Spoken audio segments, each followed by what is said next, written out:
নমস্কার বন্ধুরা, ময়ের হেসেলে আপনাদের সবাইকে স্বাগত। আজকের রেসিপি শোল মাছের কালিয়া বা কারি। খুবই টেস্টি হয়, অবশ্যই বানাবেন। তো প্রথমে শোল মাছের এরকম পিসগুলোকে ভালো করে পরিষ্কার করে ধুয়ে নিয়েছি। তারপর লবণ আর হলুদ দিয়ে মেখে রাখবো ওই 5 থেকে 10 মিনিট মতো।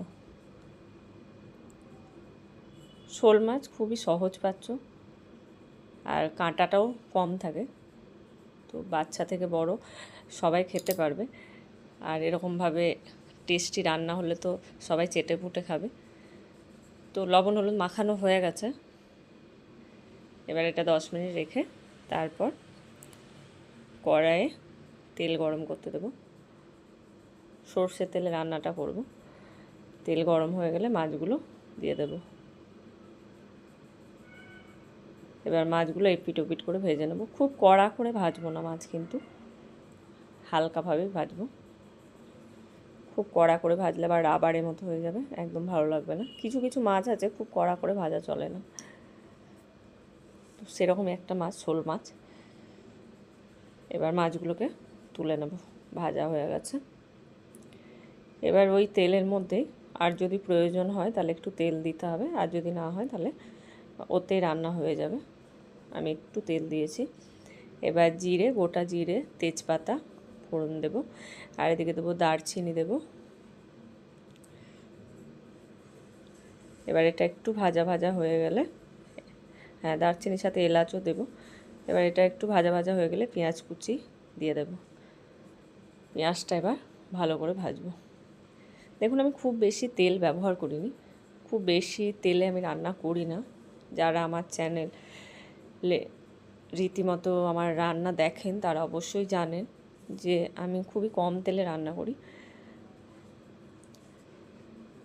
এবার পেঁয়াজটা ভাজা ভাজা করব, তার মধ্যে আমি হলুদ গুঁড়ো আর কাশ্মীরি লঙ্কার গুঁড়ো দিয়ে দেবো।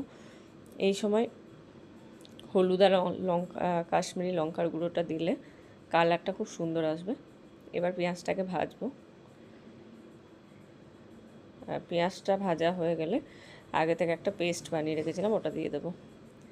এখানে আমি দিয়ে রেখেছি, পেস্টটাতে বানিয়েছিলাম আদা আর রসুন আর কাঁচা আর পাকা লঙ্কা। এবার মশলাটা ভালোভাবে কষবো। বেশ কিছুটা সময় নিয়ে মশলাটা কষতে হবে, মিডিয়াম টু লো ফ্লেমে। এবার এই মশলাটা কষা হয়ে গেলে আমি এখানে ধনে গুঁড়ো আর জিরে গুঁড়ো দিয়ে দেবো। তারপর আবার একটু মশলাটা কষবো। তেল যেহেতু আমি কম ব্যবহার করেছি, তো এরকম যদি তেল কম ব্যবহার করেন তাহলে একটু গরম জল দিতে পারেন কষার জন্য, খুব সামান্য, যাতে মশলাটা পুড়ে না যায় বা ধরে না যায় কড়াইয়ের গায়ে। এবার টমেটো দিয়ে দেবো। টমেটো দিয়ে একটু কষে লবণ দিয়ে দেবো, যাতে টমেটোটা তাড়াতাড়ি নরম হয়ে যায়।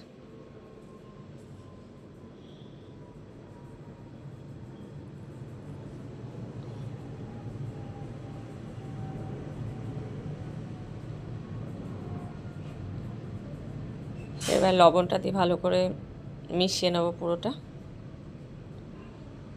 তারপরে একটু ঢেকে দেব, টমেটোটাকে একটু মশলার সাথে রান্না হতে দেব।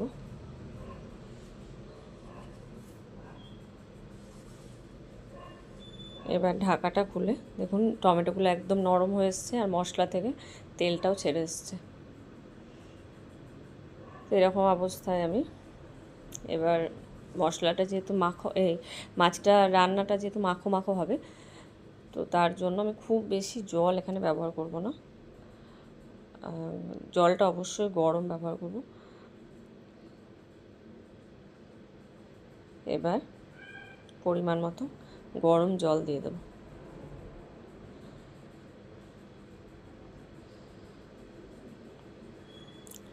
তারপর টেস্টটাকে ব্যালেন্স করার জন্য সামান্য একটু মিষ্টি দেব।